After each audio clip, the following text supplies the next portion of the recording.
ನೀವು ಯುವಕರು ಮುಂದೆ ಬರಬೇಕು, ಕೆಲಸಗಾರನ ಆಯ್ಕೆ ಮಾಡ್ಬೇಕಂತಂದ್ರಲ್ಲ, ನೀವು ಯುವಕರಾಗಿದ್ದಾಗ ಮುಂದೆ ಹೋದ್ರ ಅಥವಾ ಅವತ್ತು ವ್ಯವಸ್ಥೆ ಸರಿ ಅನ್ಸ್ತಾ ನಿಮಗೆ ಅನ್ಸಿತ್ತಾ, ಅಥವಾ ವ್ಯವಸ್ಥೆ ಸರಿ ಇರ್ಲಿಲ್ಲ ಅಂತ ಇವಾಗ ಅನ್ಸಿ ಮತ್ತೆ ಬಂದ್ರ ನೀವು?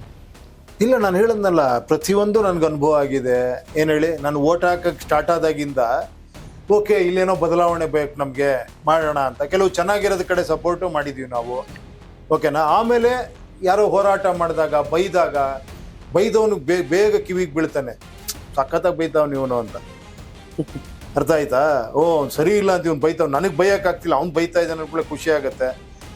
ಆಮೇಲೆ ನೋಡಿದ್ರೆ ಇವನು ಆದ್ಮೇಲೆ ಅವ್ನು ಮತ್ತೆ ಬೈತಾ ಇರ್ತಾನೆ ಅದೇ ವಿಷಯನ, ನೆಕ್ಸ್ಟ್ ಇನ್ನೊಂದು ಪಾರ್ಟಿ. ಆವಾಗ ನನಗೇನಪ್ಪ ಇದು, ಇವನು ಹೋರಾಟ ಮಾಡ್ತಿದ್ದ ಅದೇ ಸಿಲಿಂಡರ್ ಇಟ್ಕೊಂಡು, ಈಗ ಮತ್ತೆ ಅವ್ನು ಸಿಲಿಂಡರ್ ಇಟ್ಕೊಂಡು ಹೋರಾಟ ಮಾಡ್ತಾನೆ, ಯಾರು ನಂಬೋದು ಕನ್ಫ್ಯೂಸ್ ಆಯಿತು. ಇದೆಲ್ಲ ಆದ್ರ ಮೇಲೆ ಕೆಲವರು ಭಾಷಣ ಕೇಳಿದಾಗ ರೋಮಾಂಚನ ಆಗಿದ್ದೀನಿ ನನಗೆ, ಈ ಥರ ಆದ್ರೆ ಹೆಂಗಿರುತ್ತೆ.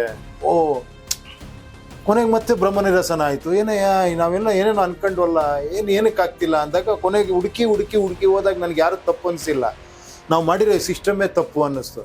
ಯಾಕಂದರೆ ಆ ಥರ ಮಾತಾಡಿದ್ರೇ ಓಟ್ ಕೊಡೋ ಥರ ವ್ಯವಸ್ಥೆ ಮಾಡ್ಕೊಂಡ್ಬಿಟ್ಟಿದ್ದೀವಿ, ಹೋರಾಟ ಮಾಡ್ರೇ ಓಟ್ ಕೊಡೋ ಥರ. ಅದು ಹೋರಾಟ ಮಾಡೋ ತಪ್ಪು ಅಂತ ನಾನು ಹೇಳ್ತಿಲ್ಲ, ಹೋರಾಟನ ಎಲೆಕ್ಷನ್ಗೋಸ್ಕರ ಮಾಡಬಾರ್ದು. ಏನು ಹೇಳಿ, ಹೋರಾಟ ನೀವು ವೈಯಕ್ತಿಕ ಮಾಡ್ಕೊಳ್ಳಿ, ತಪ್ಪಿದ್ರೆ ಹೋರಾಟ ಮಾಡಿ. ನಾನು ಎಲೆಕ್ಷನ್ ಪರ್ಪಸ್ಗೆ ಹೋರಾಟ ಮಾಡಬಾರ್ದು, ಎಲೆಕ್ಷನ್ ಪರ್ಪಸ್ಸಿಗೆ ಸೋಷಿಯಲ್ ಸರ್ವಿಸ್ ಮಾಡಬಾರ್ದು ನಾನು, ಕರೆಕ್ಟ್ ಅಲ್ವಾ?